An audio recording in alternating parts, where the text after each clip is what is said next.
Околината на Велес повторно е во пламен. Горат ридовите помеѓу селата Ораовец и Војница на границата помеѓу општините Чашка и Велес.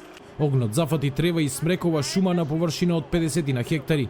Екипите на противпожарната единица од Велес, заедно со вработените од шумското стопанство и комуналното претпријатие Дервен, помогнати од авионите на Дирекцијата за заштита и спасување, веќе четврти ден се борат со пожарот кој се уште не е под контрола. Се надеваме дека во текот на денешниот ден до попладневните часови ќе со надчовечки напори, вклучително и денеска на претек ни дојдоа и авионите. Имаме моментално на терен околу 40 до 50 лица.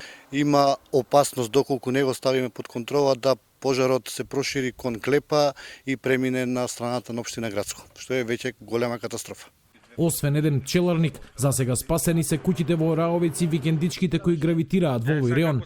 Најголем проблем е ветерот кој од попладнево почна да дува и се заканува да го прошири пожарот кон селото Војница.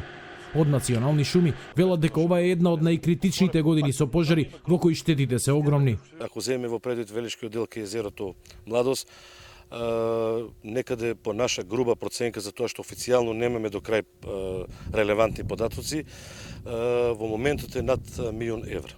Пред 3 дена голем пожар ја уништи околината на Велешкото езеро Младост, изгоре шума стара повеќе од половина век.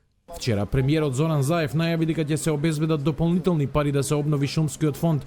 Денеска на таков чекор се одлучи и општината, која го откажа најавениот фестивал на пити и вино, а парите ќе ги пренамени во обнова на излетничкото место кај езерото. Да ги насочиме пред се кон санирање на последиците од пожарот и пошумување на оголените површини, и второ, но не помалку важно, за обезбедување на професионална опрема, лична заштитна опрема за пожарникарите со цел да бидат поефикасни во гаснењето на пожарите. Полицијата се сомнева дека човечки фактори одговорени за пожарот кај Ораовец.